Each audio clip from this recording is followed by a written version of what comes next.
The world-famous neurosurgeon makes his pitch for Pennsylvania Avenue. Dr. Ben Carson visits Regent's Presidential Forum.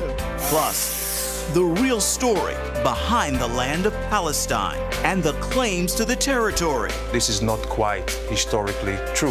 So, who really owns this sacred land? To call the Jewish occupiers in their own home, this is really a unique travesty of history. On today's 700 Club.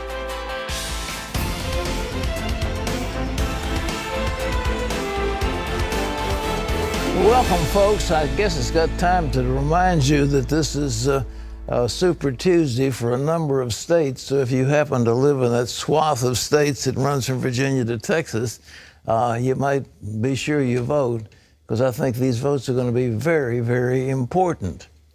Well, he's been one of the outsiders running for president as a Republican. Now he's one of the final candidates left in the race for the White House. I talked yesterday with Dr. Ben Carson about ISIS, Obamacare, illegal immigration, and the importance of Judeo-Christian values in America. Before sitting down with Pat for his interview, Dr. Carson began by telling the audience what drew him into politics. Charlene Aaron brings us the highlights from his appearance at Regent University. Absolutely delighted to be back home at Regent University, having spent a number of years on the board here. A lively crowd greeted Ben Carson at Regent University's Presidential Forum, where he talked about why he entered the political arena. People ask me all the time, why, after a wonderful career in medicine, would you get into the slimy world of politics? And I ask myself that too. You know, is it really worth all the things you have to go through? You know, the lies and the attacks on you and on your family. And the answer is no. Not if you're doing it for yourself. But if you're doing it for others, the answer is emphatically yes. Because remember, all the people who did things for us. As a youngster, I was a horrible student until my wonderful mother, with her third grade education and a horrendous life, prayed to God for wisdom. How could she get her sons to understand the importance of education? And you know what? God gave her the wisdom. Thank you, Ben. Carson's speech was followed by an interview with Regent University founder and chancellor Pat Robertson. Have a seat and let's talk a little bit. Okay. You have taken on this responsibility, and you've traveled this country, and you've observed the people, and you've talked to people, and you've seen what's happening. Give me your take on this country. What do you think is happening to America? Well, I think people in America are frightened, and I think they're angry. They're frightened because they recognize that there are global radical Islamic terrorists who want to destroy us. And they don't get the impression that our government recognizes the seriousness of the situation. I mean, all you have to do is go down to the border and see how people are just flowing across the border. I went down there. I mean, there was a fence there, but it was the kind of thing that would have barely slowed me down as a kid. And, you know, the sheriffs down there were telling me about all the people who are coming through who are what they call OTMs, other than Mexicans, coming from Northern Africa and the Middle East, not being screened in any way, setting up their cells here. So, you know, people are concerned about that. And they're angry because they keep sending people to Congress who are supposed to change things, but nothing gets changed. It gets staying exactly the same. Now, the problem, of course, is when people make decisions based on anger and fear, they usually don't make good decisions. So it's very important that we make sure people are properly educated and fully understand what's going on. And I believe that people are actually starting to wake up and starting to think in a very rational way about what's going on. Well, what would you do with that border thing? And we've had so much discussion about immigrants, about undocumented aliens and so forth, sending them back, leaving them here, having pay. What would you do with those people? Well, actually, and please go to bencarson.com. You can read all about it and about multiple policies on everything. But, in Yuma County, Arizona, there are 9 sectors across. And one of the sectors, which is in Yuma County, Arizona, they placed a layered fence with an asphalt road in between for quick access. They put border guards on the border, and there's a novel idea. And then they also prosecuted first-time offenders. They stopped the illegal traffic by 97%.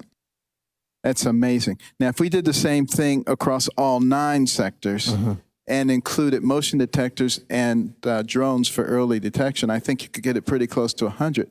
People say, well, they dig underneath. No, because we have radar equipment, which will show whether that's happening.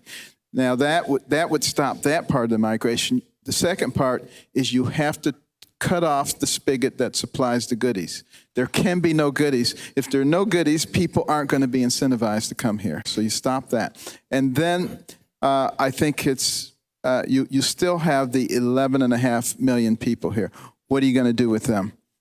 I would provide them, if they have a clean record, a good record, an opportunity, 6-month window to get registered as guest workers. They have to have a job. They have to pay a back tax penalty. They have to pay taxes going forward. They do not vote. They do not become American citizens. If they want to be American citizens, they have to go through exactly the same thing that any other person would have to go through, because we already have adequate laws to do that. Carson also discussed the Iran nuclear deal and the declining credibility of the United States. That was done as an executive privilege, and it wasn't done as a treaty. I think it should have been done as a treaty because it had wide implications.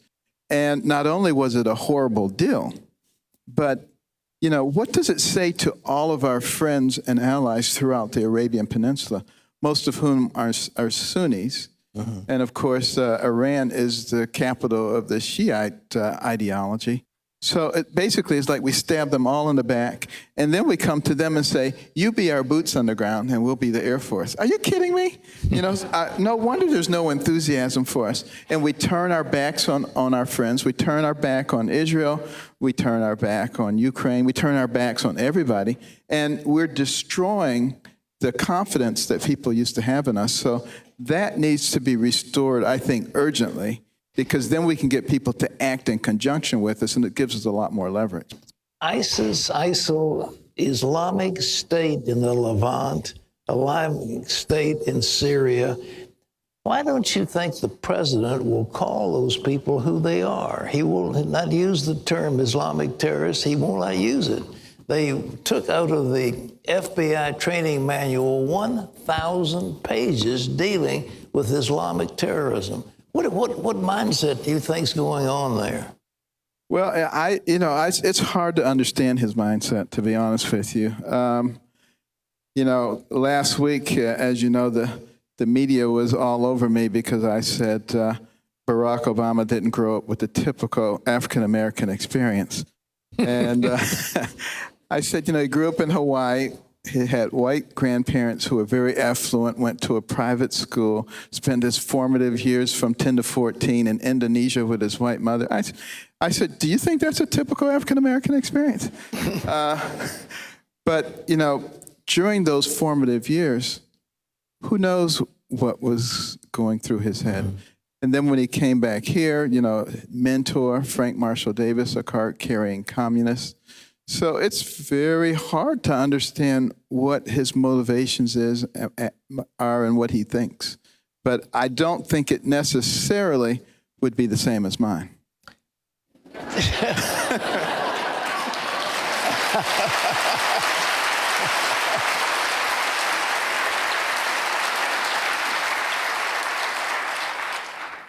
Let's go in more detail. The ISIS has risen as an offshoot. He called it the JV team. They have taken over a great swath of territory, and I understand that we actually send out bombers loaded with bombs, And when they get to the target, the environmentalists in the administration say that will be degrading to the environment, turn around and take your bombs and go back to base. Is that incredible? Yes, I've heard those rules of engagement. Or also, the other thing is there might be people in there and they might get hurt. Give me a break. What I would do instead, I'm a very humanitarian person. Some people say that I can't be tough because I'm nice. I think David was nice. He was a nice shepherd boy, but but he turned out to be a pretty good warrior too. That's right. And I would simply send out a notice that anything coming out of that refinery is going to be bombed. So if you have people in there that you don't want killed, don't put them on there. And as far as the environment is concerned, we have much bigger environmental issues. I think the thing that really pollutes the environment are radical Islamic extremists who want to kill everybody. The interview also covered domestic policy and the issue of health care. The administration jammed down our throat something that's known as Obamacare. It has turned out to be a disaster. What would you do to fix that? Well, I don't know that it can be fixed, but I would certainly provide something. See, I don't think it's reasonable for the government to come up with something, and then it's so horrible that you have to force people into it. I think you have to have something that's so attractive that everybody wants it. So what I've proposed is, health empowerment accounts, which are just like a health savings account minus the bureaucrats. And you have it from the day you're born until the day you die. We pay for it with the very same dollars that we pay for healthcare with. We spend almost twice as much per capita on healthcare as many other nations that have much better access than we do. We have plenty of money to take care of it. We just have to use it the right way. CBN News chief political correspondent David Brody moderated the forum and fielded questions from the audience. As president, what would you do to promote a return to virtue in the national mentality that we have today, specifically in the youth of this nation? Very crucial question here.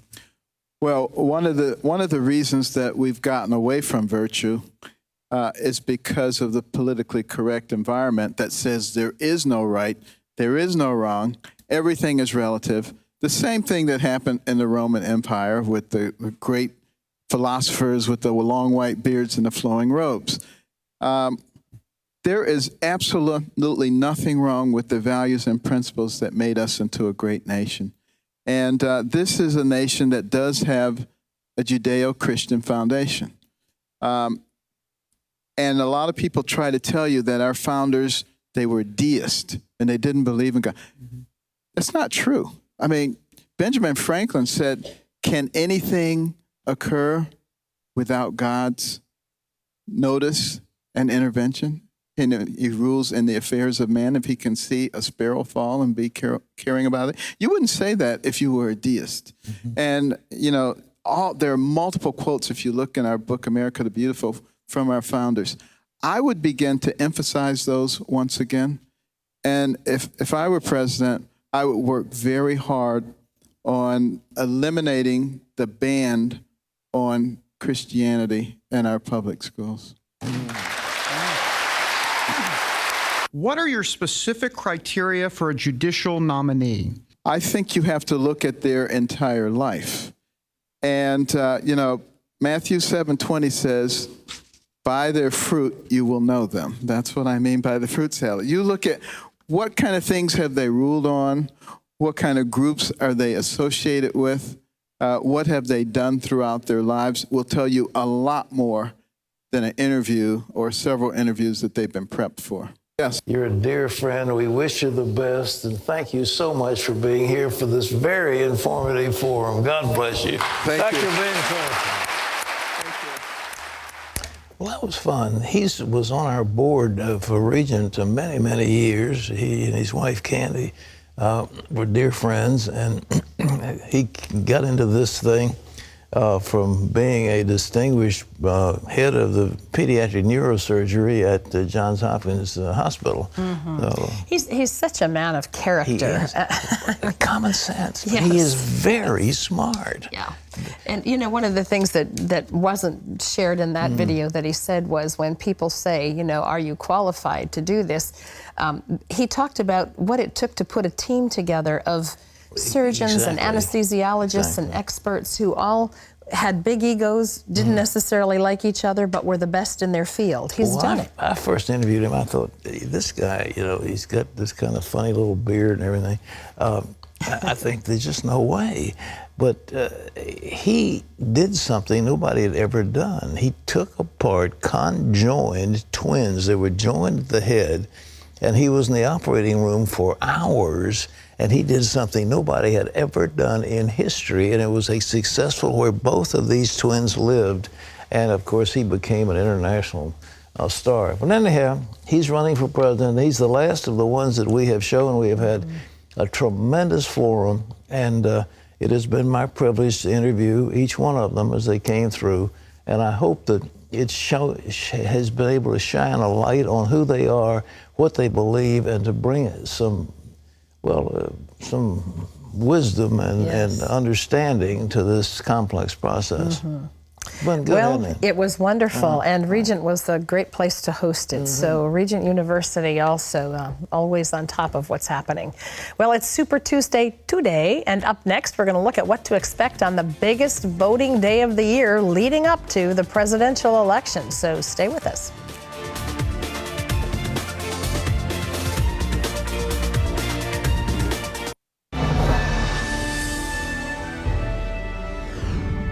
Welcome back to the 700 Club. Today is Super Tuesday, and as Terry just mentioned, it's the biggest voting day of the year leading up to the general election, and it could go a long way toward deciding who will be the Republican and Democratic presidential candidates. Dale Hurd has the story.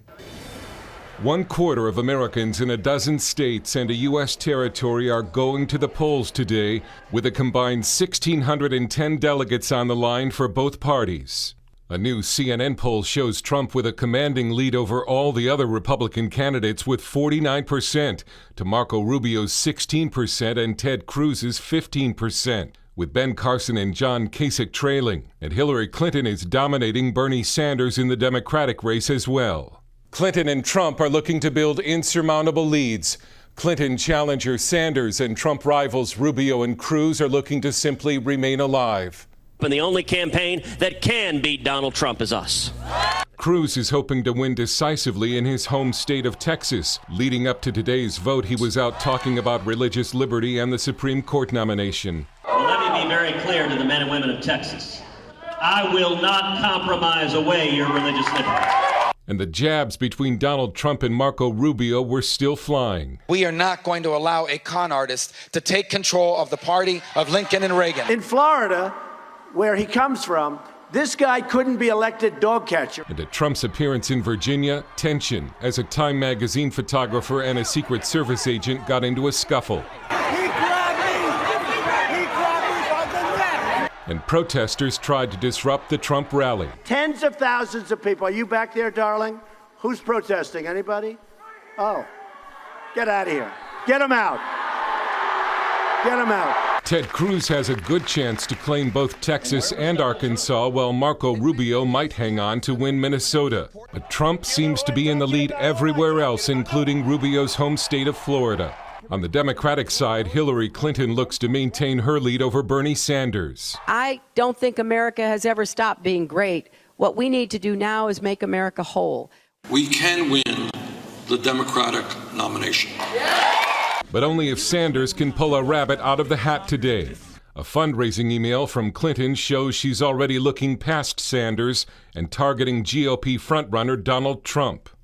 And speaking of emails, Clinton could still face problems from her email scandal, with the State Department releasing her final batch of emails Monday, with 261 of them containing classified information. Now the question, will she face legal problems down the road? And some think Trump could take a hit if the New York Times releases an audio tape from an off-the-record meeting at the newspaper in January. The recording allegedly shows Trump doesn't believe what he's saying about immigration. Dale Hurd, CBN News. Thanks, Dale. Pat, any predictions on how Super Tuesday is going to go down? No, I know. Well, how's it going to go down? It's going to be Hillary and Trump. There's no question about it. I can't understand the phenomenon of Donald Trump. I mean, he defies all logic. It's just absolutely all logic, but people are flocking to him by the tens of thousands.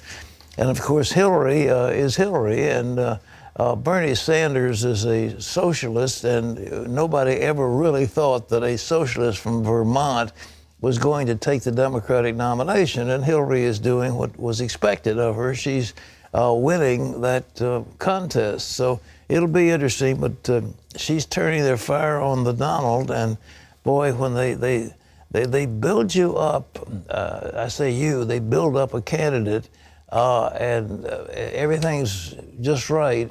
And then they build them up until such a time as they get them to a point. Then the attack dogs begin. And the attack dogs will come in snarling at Donald Trump very shortly. Wendy. Pat, the fight over who will replace Antonin Scalia on the Supreme Court is already a hot topic on the presidential campaign trail and in Washington. President Obama is meeting with Senate Republican leaders today. They say they won't consider any Supreme Court nominee until the next president fills the vacancy. Senate Majority Leader Mitch McConnell and Judiciary Committee Chairman Chuck Grassley are meeting with Obama, Vice President Joe Biden, and Senate Democrats to discuss the issue. But the meeting likely won't change anything, leaving the vacancy for the next president to fill next year. A Navy SEAL has won the highest military honor for his heroic rescue of a Christian doctor captured in Afghanistan. Edward Byers is the first member of the Navy to receive the Medal of Honor in 40 years. But as Jennifer Wishon reports, Byers says he's not the real hero. On a cold December night 3 years ago, Edward Byers and a team of Navy SEALs were on a covert mission in the mountains of Afghanistan. 3 days earlier, American doctor Dilip Joseph had been captured by the Taliban while carrying out a Christian medical mission. Byers and his Navy SEAL teammates were there to take Joseph home. After a difficult 4-hour hike through the mountains, Byers and his team finally reached Dr. Joseph and took on the enemy. Byers' teammate, Navy SEAL Nick Check, was first to fire on a guard outside. And I made my way in right behind him, and I went down my wall and I engaged one of the enemy that was on the back side of the wall. And then I saw another person moving across the floor. Perhaps the hostage, perhaps another guard lunging for a weapon. The struggle was hand to hand. They had straddled him, pinning him down. They had adjusted his night vision goggles. Things came into focus and he was on top of a guard. At the same time this is happening, we're calling out, trying to find the location of the American hostage.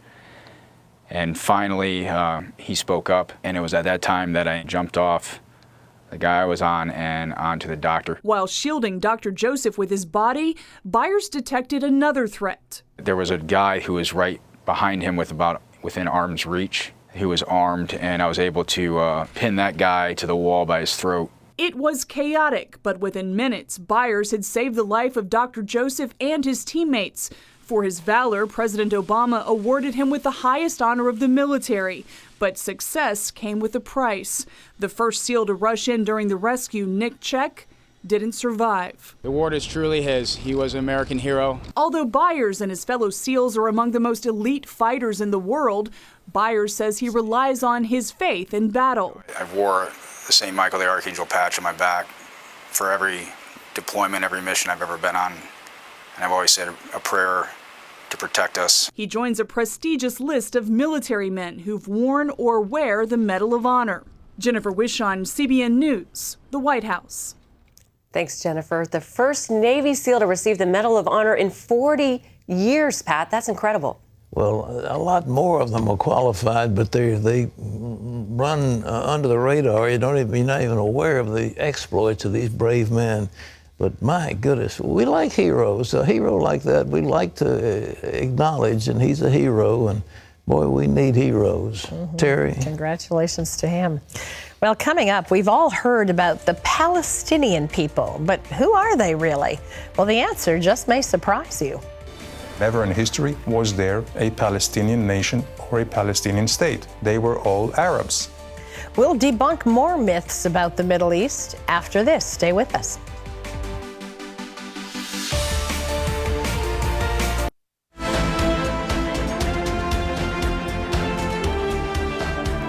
Hey, it's good to have you with us. This, as you know, is Super Tuesday. We advise everybody, if we can, to get you out to vote in the states that are having primaries. It's very important, and your vote counts.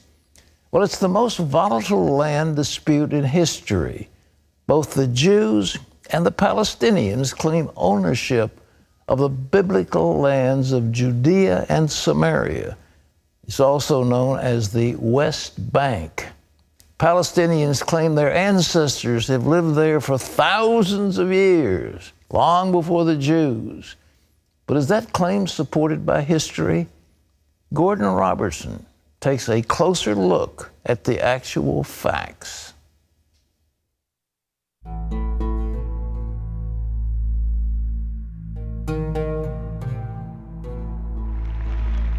In 1969, Israeli Prime Minister Golda Meir made headlines with this comment: "There is no such thing as the Palestinian people. It's not as if we came and threw them out and took their country. They didn't exist." Golda's statement was controversial, but as it turned out, many Arab leaders and historians agreed with her. In 1937, Arab leader Ani Abdul Hadi made this statement to the British Peel Commission: "There is no such country as Palestine. Palestine is a term the Zionists invented. There is no Palestine in the Bible. Palestine is alien to us." Nearly a decade later, Arab historian Philip Hitti agreed. In his testimony to the Anglo-American Committee, "There is no such thing as Palestine in history. Absolutely not." In 1956, a Saudi representative to the UN stated, "It is common knowledge that Palestine is nothing but southern Syria."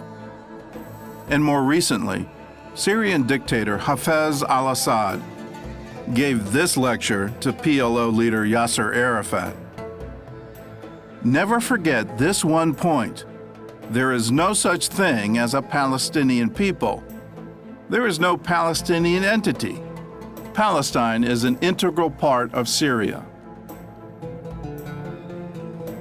With the Peel Commission of 1936, the British government offered for the first time the partition of the land, the partition of Palestine into a Jewish Palestine and into an Arab Palestine.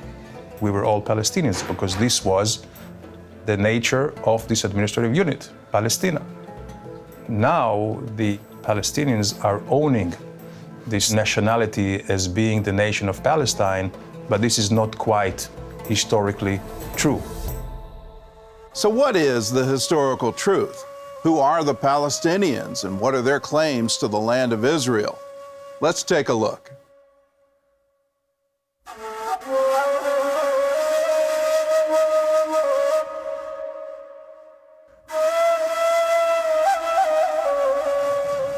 Many Palestinian Arabs, including Arafat, have claimed to be descendants of the ancient Canaanites.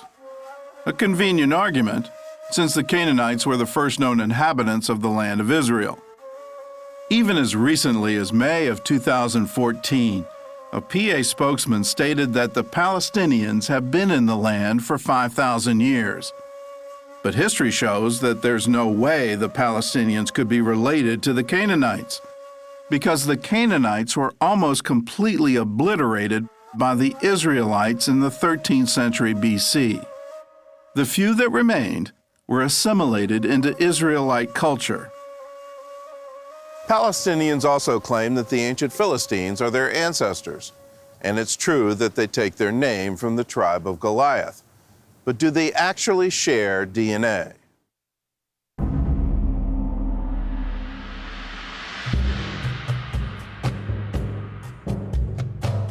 The Philistines were a seafaring people who came from Crete, the largest of the Greek islands.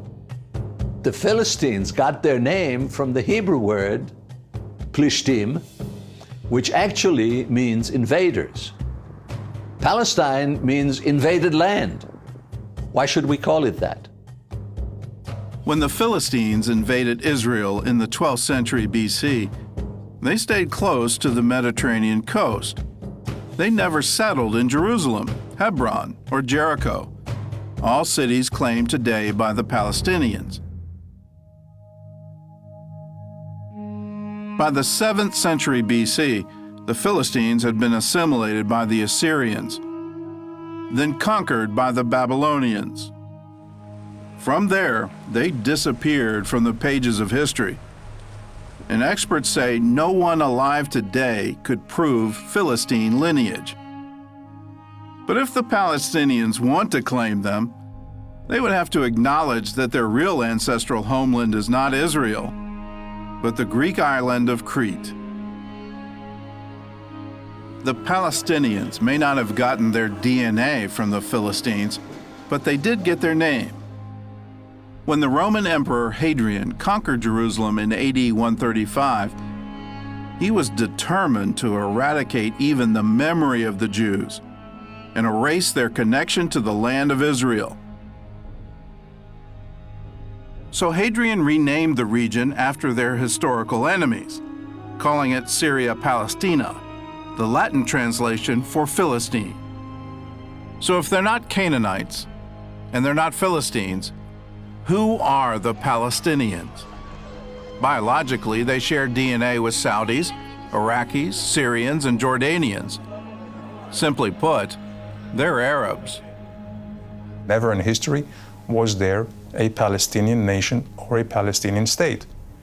At that time, nobody was thinking in lines of a Palestinian people. They were all Arabs.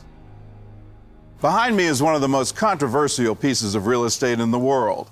The Temple Mount is the holiest site in Judaism and the third holiest in Islam. Muslim tradition says that Muhammad traveled here to the Al-Aqsa Mosque on his famous night journey. And that tradition forms the basis for the Palestinians' claim to Jerusalem.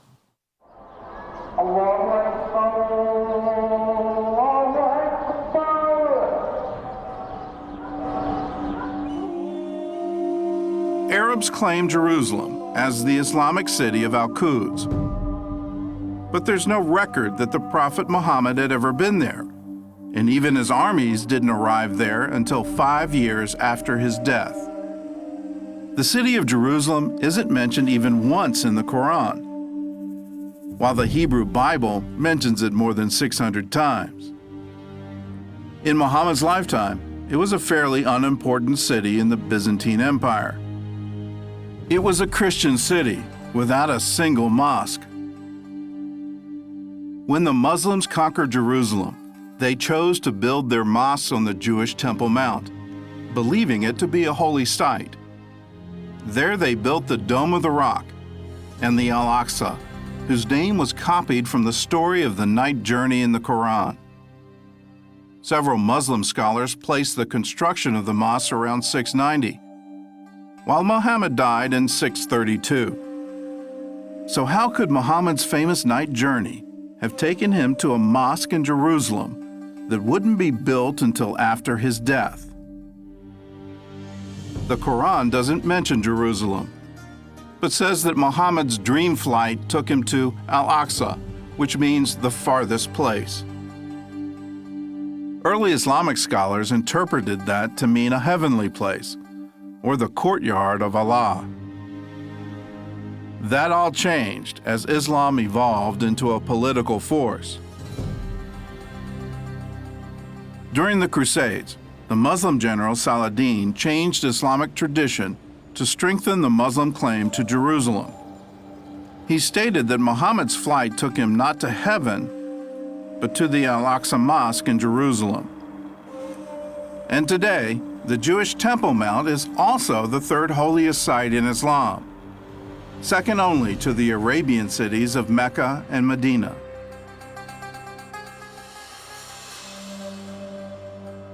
Muslims believe that once they claim a piece of land, it belongs to Islam forever. Still, at the beginning of the 20th century, Islamic leaders acknowledged the Temple Mount's Jewish history. In 1924, Jerusalem's Supreme Islamic Council published this tourist pamphlet on the Temple Mount. It says the site's identity with the site of Solomon's Temple is beyond dispute. This, too, is the spot, according to the universal belief, on which David built there an altar unto the Lord. The pamphlet also describes the underground chamber the Crusaders called Solomon's Stables. It dates probably as far back as the construction of Solomon's Temple.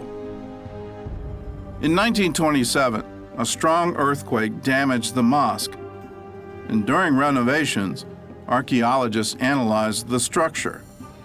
They found beams made from cedar of Lebanon and Cyprus, dating as far back as the 9th century BC, around the time of King Solomon, who had used those very materials to build the first Jewish temple. The excavations also uncovered a Jewish ritual bath from the Second Temple, and a mosaic believed to be part of a Byzantine church. Most historians agree the Jews were here first, but the Arabs will argue that they were here the longest, and the so-called right of return has been a constant theme at every Middle East peace summit since 1948.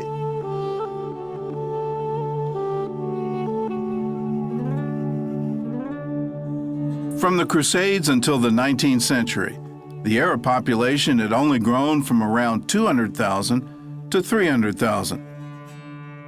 Arab growth was stagnant, and population experts say it would have stayed that way, except for one thing: the arrival of the Jews.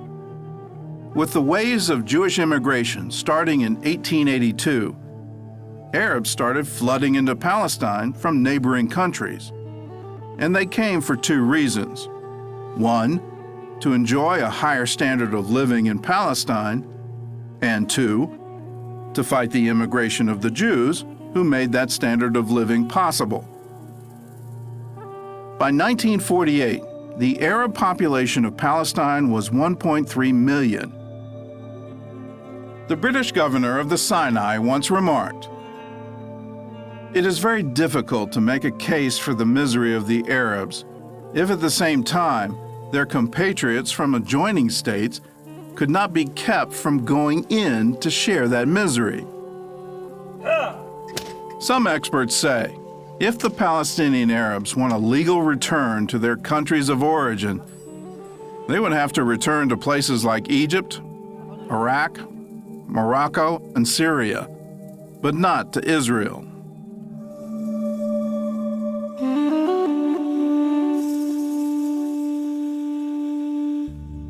Today, many world leaders call on Israel to return to its 1967 borders. But if you look at history, those borders aren't from 1967. In fact, they're not even real borders. The borders of the West Bank are armistice lines which were created by results of the war of 1948.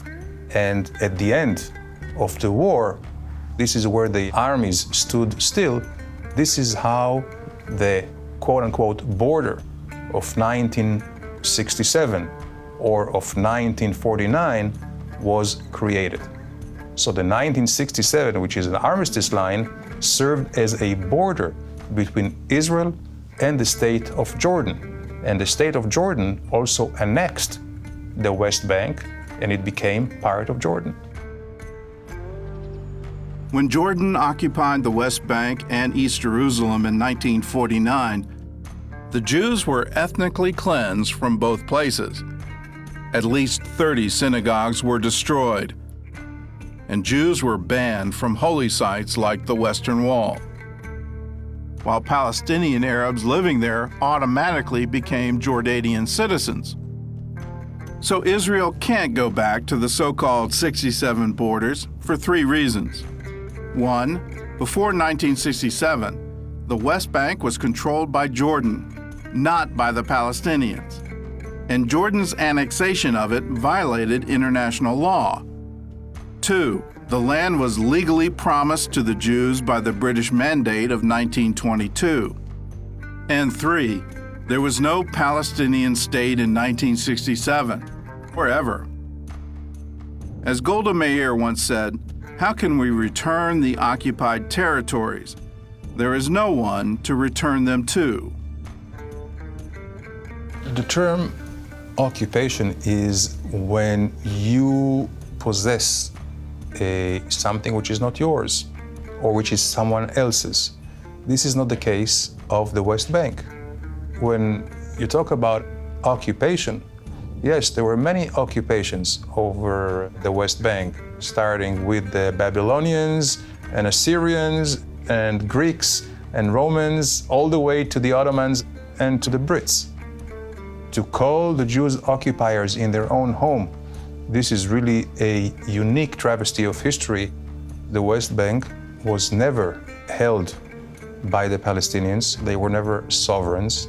In fact, there was no other sovereign over the West Bank than the Jewish people.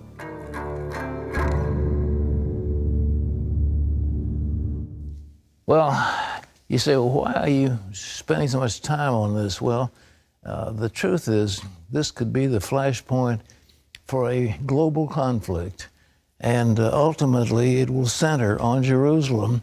As the nations of the earth try to take that land away from the Jews will fight, and then the Russians will come on the side of the nations, and we'll come on the side of the Jews, and we will have a global conflict over that one piece of land. So it's important to know why we stand. Why we stand, and also what the legal claims are, because I think it's important that we do things lawfully, and this is clearly the lawful way. And anything else is hype and hyperbole and propaganda, because anyhow, we'll have, this is the first of the three-part series, and it's extremely well done. It really is. I mean, the homework's been done for all of us. You can know the truth behind the Jewish and Arab claims to Israel.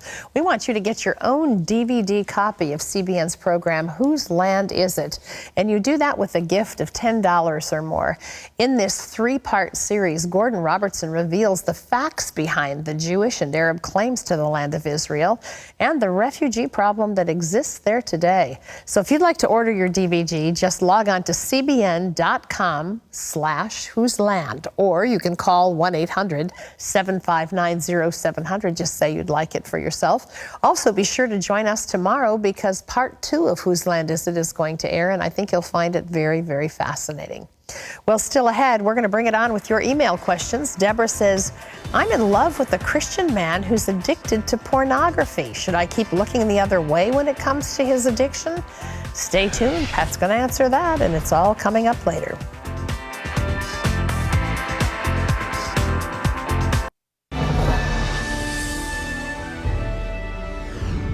Welcome back to the 700 Club. A victory for Apple in its ongoing legal battle with the government. A judge in Brooklyn says the company cannot be forced to help the FBI unlock the iPhone in a narcotics case. That ruling will be used by Apple in the much larger case they're fighting, involving the iPhone of one of the terrorists in the San Bernardino shooting. The FBI says the data on the iPhone might help them find other terrorists here in the U.S. But Apple argues that writing a code to unlock that one iPhone would compromise the security of millions. The only way we know would be to write a piece of software that we view as sort of the software equivalent of cancer. Apple's lawyers are on Capitol Hill today, being questioned by the House Judiciary Committee. An atheist group is arguing against a cross on state land in Maryland in a highway median just outside Washington, D.C. The American Humanist Association is arguing in federal court that the cross endorses Christianity and that it ignores non-Christian veterans. The group also argues that other cross-war memorials have been found unconstitutional. A federal judge ruled in December that the cross does not amount to government sponsorship of religion. And you can always get the latest from CBN News by going to our website at cbnnews.com. Pat and Terry will be back with more of the 700 Club right after this.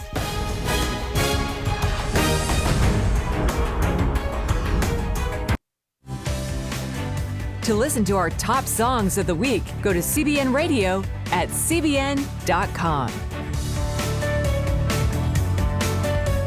Well, here in America, we take a bath in a tub and we get water from a faucet. But in Peru, villagers had to do both from the same place, even though it was making them sick.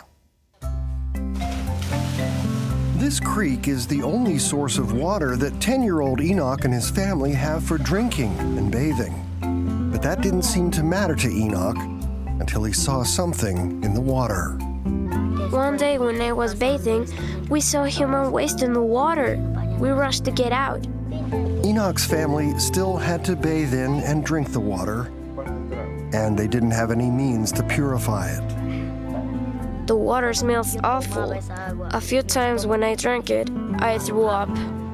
Often the family suffered with dysentery, cramps, and bad rashes too. I prayed, God, please give us clean water. I don't want to drink this dirty water anymore.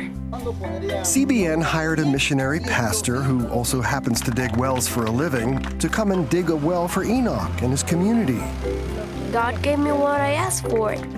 I was so happy when I saw the water coming out of the ground. It was clean and clear. And when the missionary realized there was no church there, he started one and invited Enoch and others to attend. After a few services, Enoch prayed to become a Christian. Then he prayed for his parents. They opened their hearts to Jesus, and now they are Christians like me. I want to thank CBN for bringing us fresh water and for helping my family to come to know Jesus. We are so blessed here to have the clean, available water that we do.